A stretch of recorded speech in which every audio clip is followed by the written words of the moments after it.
अस्सलाम वालेकुम दोस्तों, मैं हूं शाहिद हुसैन। अदालती ख़बरों के हवाले से मैं आपको इस पूरी वीडियो में बताऊंगा। आज जो सिंध हाई कोर्ट में बड़े केसेस की समाअत हुई, क्योंकि अवामी मफाद की केसेस हैं, मफाद आमा के केसेस हैं और बहुत सारे लोग जानना चाहते हैं कि आज अदालतों में हुआ क्या है। और टेलीविज़न स्क्रीन पर आप ज़्यादा चीज़ें नहीं देख पाते, इसलिए जो अहम और बड़ी खबरें हैं उस हवाले से मैं आपको बताता हूँ। एक तो जो 12-13 साल से गवर्नमेंट कर रही है सिंध हुकूमत में, पीपल्स पार्टी जो कराची में और पूरे सूबे में हुकूमत कर रही है, 13 साल में उन्होंने 13 बसें कराची को नहीं दी। लेकिन अब वफाकी हुकूमत का जो मंसूबा था, जो नून लीग ने शुरू किया था, अब मंसूबा पाया तकमील तक पहुंचने जा रहा है और मार्च तक की जो है वो एक टाइम फ्रेम दे दिया गया है कि बसें सड़कों पर निकल आएंगी। उसका मैं आपको तफसील बताऊंगा। इसके अलावा के इलेक्ट्रिक के हक में फ़ैसला आया है कि इलेक्ट्रिक की निजकारी के हवाले से 15 साल बाद, उस हवाले से आपको बताऊंगा। और उसके अलावा जो गैर मियारी ब्लड बैंक हैं वो केस सिंध हाई कोर्ट में ज़ेर समाअत है, वो आया। और इसके अलावा ग्रीन लाइन मनसूबे के साथ साथ जो एक पसंद की शादी का केस था, जो इंतहाई दर्दनाक मनाजिर थे, उस हवाले से भी मैं आपको बताऊंगा। क्योंकि दुनिया आगे जा रही है और हम सब पीछे जा रहे हैं, जो कि हमारे लिए शायद वबाल जान भी बन रहा हो, उस हवाले से भी मैं आपको मुकम्मल तौर पर बताऊँगा। सबसे पहले तो मैं आपको बताऊँ, गवर्नर सिंध की तरफ से जो एक तहरीरी जवाब जमा कराया गया, जिसमें बताया गया है कि ग्रीन लाइन मनसूबा जो है उसका मुकम्मल जो काम है वो होने जा रहा है और मार्च तक ये तमाम काम मुकम्मल हो जाएगा। और उसके बाद काम मुकम्मल होने के बाद बसें जो हैं वो सड़कों पर रवाना होंगी। उसमें बताया गया है कि सिविल वर्क जो है वो उसका दूसरा फेज़ 2021 में मुकम्मल हो रहा है, मार्च में। और वफाकी हुकूमत जो है ग्रीन लाइन मनसूबा चलाने के लिए सिंध हुकूमत की मुकम्मल ताउन कर रही है। ये तहरीरी तौर पर जवाब जो है अदालत में जमा कराया गया था। और अगले 3 साल में वफाकी हुकूमत सूबाई हुकूमत को 11 अरब रुपए फराहम करेगा। और ये जो पैसे होंगे वो शहरियों की फलाह बहबूद के लिए जो ट्रैफिक का मंसूबा है ग्रीन लाइन का, उसके ऊपर लगाया जाएगा। उसके बाद अदालत को जो दूसरा रेड लाइन था और भी 2-3 मंसूबे थे, उस हवाले से भी आज ट्रांसपोर्ट डिपार्टमेंट की तरफ से बताया गया था कि, और बताया जा रहा था कि ये हो रहा है, वो हो रहा है और बड़ी बड़ी कोशिशें हो रही हैं। हालांकि ख़ुद जानते हैं लोग, पूरी दुनिया जान चुकी है कि ट्रांसपोर्ट के लिहाज से कराची की जितनी बुरी हालत है वो कहीं भी नहीं है। तो जस्टिस मोहम्मद अली मज़हर ने जो ट्रांसपोर्ट डिपार्टमेंट के थे अफसर, उनकी सर्जनस की और कहा कि ये हो जाएगा, वो हो जाएगा, ये बातें छोड़ें और लिख कर देंगे क्या क्या मंसूबे कब कब तक जो है मुकम्मल हो जाएंगे, उसकी तफसीलात अदालत में आइंदा समाअत पर तहरीरी तौर पर पेश करें। अब चूँकि एक तो ट्रांसपोर्ट का निज़ाम मुकम्मल तौर पर तबाह हो चुका है, जो सिंध हुकूमत को ज़िम्मेदारी दी गई थी सर्कुलर रेलवे के हवाले से, वो भी मुकम्मल नहीं हुआ काम। सुप्रीम कोर्ट ने बड़े वाज़ेह अहकाम दिए, उस पर भी सिंध हुकूमत की उसका जो एक जो बनाने का तरीक़ाकार है उस पर एतराज़ है कि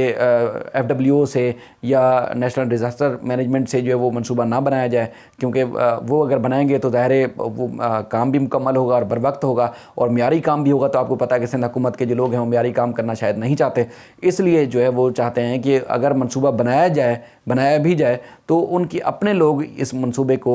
मुकम्मल करें, वो काम करें। तो शायद वो अब तक इसलिए रुकावट बना है और इसी तनाज़ुर में CM को भी अदालत में पेश होना पड़ा। तो जो दूसरा औरंगी टाउन वाला मंसूबा था, जो यहाँ से ऑरेंज लाइन का जो बोर्ड ऑफिस से औरंगी टाउन की तरफ जाना था, वो भी ताहाल ताख़ीर का शिकार है। उस हवाले से भी पेशरफ्त अदालत को नहीं बताई गई। एक और जो केस गैर मियारी ब्लड बैंक्स के हवाले से, जिसमें बताया गया है कि 3 बड़े अस्पतालों के अलावा सिंध में कोई ब्लड बैंक, कोई ऐसा खून फराहम करने वाला इदारा नहीं है जो गैर मियारी हो और तमाम तौर पर उनको चेक किया जाता है, उनके इंस्ट्रूमेंट को चेक किया जाता है और उसके बाद मुकम्मल तौर पर जो है वो देखभाल करने के बाद किसी भी मरीज़ को खून लगाया जाता है। लेकिन अदालत ने रिपोर्ट पर अदम इत्मीनान का इजहार किया और डायरेक्टर ब्लड ट्रांसफ्यूजन अथॉरिटी को ज़ाती तौर पर तलब किया है और कहा है कि पूरी वजाहत फराहम करें कि जो सरकारी अस्पतालों के एतराफ़ में ख़ास तौर पर जो ब्लड बैंक बनाए जाते हैं और वो गैर मियारी होते हैं और लोगों को गैर मियारी ब्लड लगाने के बाद जो है उनकी अमवात होती हैं या मज़ीद बीमारियाँ फैल जाती हैं, मज़ीद मुश्किलात होती हैं, तो उस हवाले से तफसीलात अदालत में पेश की जाए। एक और केस के इलेक्ट्रिक के हवाले से इंतहाई अहम केस है के इलेक्ट्रिक का, जो के इलेक्ट्रिक KESC था और उसके बाद के इलेक्ट्रिक किया गया 2005 में। परवेज़ मुशर्रफ की हुकूमत में निजकारी हुई थी इसकी, उसको निजकारी के फ़ैसले के ख़िलाफ़ लेबर यूनियन की जानिब से सिंध हाई कोर्ट में दरख्वास्त दायर की गई थी। 15 साल तक ये केस चलता रहा और जस्टिस अकील अब्बासी की सरबराही में 2 रुकनी बेंच ने इस फैसले को महफूज किया और आज फ़ैसला सुना दिया है। और अदालत ने करार दिया है कि जो निजकारी का फ़ैसला था KESC का, वो सही हुआ है, उसको गैर कानूनी हुआ था, इस हवाले से जो दरख्वास्त गुजार यानी कि लेबर यूनियन है वो साबित नहीं कर पाई है, इसलिए उस मंसूबे को जो KL का जो निजकारी का फैसला था वो दुरुस्त था, अदालत ने वो फैसला दुरुस्त करार दिया। अब इस तनाजुर में अगर देखा जाए तो फिर और भी जो वफाकी हुकूमत या कोई भी हुकूमत अगर फैसला करना चाहती है निजकारी का, तो फिर ये KL के फैसले की रोशनी में और भी बहुत सारे रास्ते खुल सकते हैं, जिस तरह स्टील मिल की निजकारी करना चाहते हैं या PIA की या और भी दीगर जो इदारे हैं उनकी निजकारी करना चाहते हैं, उस हवाले से भी जो है वो पेशरफ सामने हो सकती है, पेशरफ सामने आ सकती है। तीसरी जो अहम चीज़ है, बड़ी चीज़ है, मिसिंग पर्सन के भी केसेस से ज़ाहिर है वो रोज़ होते हैं और बड़े दर्दनाक मनाजिर देखने में आते हैं। अब तो ये हालत हो गई है कि जो अहले खाना है लापता अफराद के, अब उन्होंने अदालतों में पेश होना छोड़ दिया है। अब वकला की जानिब से भी बताया जाता है कि अब वो इतने मायूस हो चुके हैं, साल से एक तो किराया नहीं होता लोगों के पास, आने जाने का अखराजात नहीं होते, उसके बाद अदालत में आते हैं, फिर 1 महीने की तारीख पड़ जाती है, फिर चले जाते हैं। तो अब तो लोग आना ही छोड़ गए हैं, उन्होंने छोड़ दिया है और मायूस हो चुके हैं, घर बैठ गए और समझ लें कि वो अब फातह ही पड़ चुके होंगे, क्योंकि जिन इदारों से, जिन फोरम से उनको तवक्को थी कि उनके जो लापता हो गए हैं शहरी किसी भी इदारे की तरफ से उठाए गए हैं या लापता किए गए हैं या आज खुद लापता हुए हैं, तो वो रिपोर्ट अदालत में पेश होगी, शायद उनके जो ज़ख्म हैं उन पर मरहम छिड़की जा सकेगी, लेकिन उनको अब तक नाकामी थी। तो कई ऐसे ख़ानदान हैं जिनको हम जानते हैं और अक्सर हम रिपोर्ट भी करते हैं, और अब जब उनको रिपोर्ट करने के लिए उनसे सवाल करते हैं तो हमसे भी वो नाराज़ होते हैं, सहाफ़ियों से नाराज़ होते हैं और कहते हैं कि तुम्हारी खबरों चलाने से क्या होता है, कोई फ़र्क नहीं पड़ता, किसी इदारे को कोई फ़र्क नहीं पड़ता, इसलिए अब वो हमसे भी बात नहीं करते। तीसरा जो एक अहम बड़ा दर्दनाक सीन था, मैंने जो अदालत में देखा, रोंगटे खड़े हो जाने वाले सीन था। एक लड़की थी, उन्होंने शादी की एक फुरकान नामी शहरी से, सुराहाबगोट थाने की रिहायशी हैं, और वो शादी करने के बाद वो कुछ अरसे तक पसंद की शादी थी, गायब हो गए वालिदैन के खौफ की वजह से कि उनको शायद कत्ल कर दिया जाएगा। उसके बाद जो लड़की के वालिदैन हैं, रशीद नाम बताया जाता है, उन्होंने लड़की के ससुराल वालों के खिलाफ मुकदमा दर्ज कराना शुरू कर दिए, और उसके बाद मुकदमात के साथ साथ जो है लड़की के जो ससुराल वाले थे वो परेशान थे। फिर लड़की ने खुद फैसला किया कि अब मेरी वजह से ससुराल वालों को मुश्किलात हैं, तो इसलिए वो मंजर आम पर आ गई। मंजर आम पर आई और उन्होंने जाके वालिदैन से माफ़ी तलाफ़ी करने की कोशिश की, लेकिन वो नहीं माने। तो मुकदमात के ख़ात्मे और तहफ़्फ़ुज़ के लिए उन्होंने सिंध हाई कोर्ट में दरख्वास्त दायर की, और जब दरख्वास्त दायर की तो दरख्वास्त ज़ेर समात होने के बाद जब यहाँ पेशियों पर अदालत आते थे तो उसके वालिद और भाई अपनी बेटी को धमकियाँ देते थे कि हम तुम्हें देख लेंगे, नहीं छोड़ेंगे। ये लड़की की जो मैं बात कर रहा हूँ अदालत में उसने खुद बयान की, नहीं छोड़ेंगे और उसको उनको कत्ल कर देंगे। तो इस तरह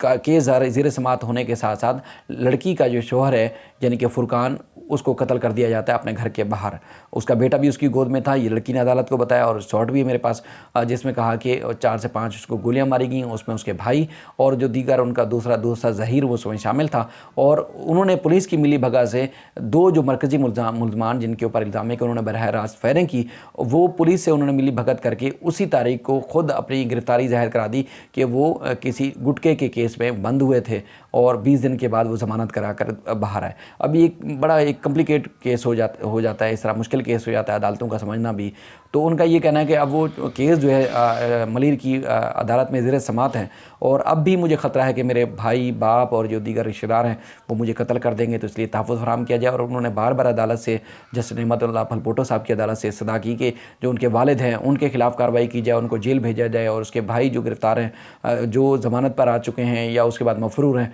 तो उनके खिलाफ़ भी कार्रवाई की जाए और उसको और उसके बेटे को तहफ़्फ़ुज़ फराहम किया जाए। तो अदालत ने पूरा केस तवज्जो से सुना और कहा कि ये अल्लाह ताला ने हमें इंसाफ के मनसब पर बिठाया है, सोच समझ के बिठाया है। ज़ाहिर है हम उसको कोशिश करते हैं कि पूरे केस को समझें, सुनें और उसके ऊपर फ़ैसला करें। तो उसके बाद अब अदालत ने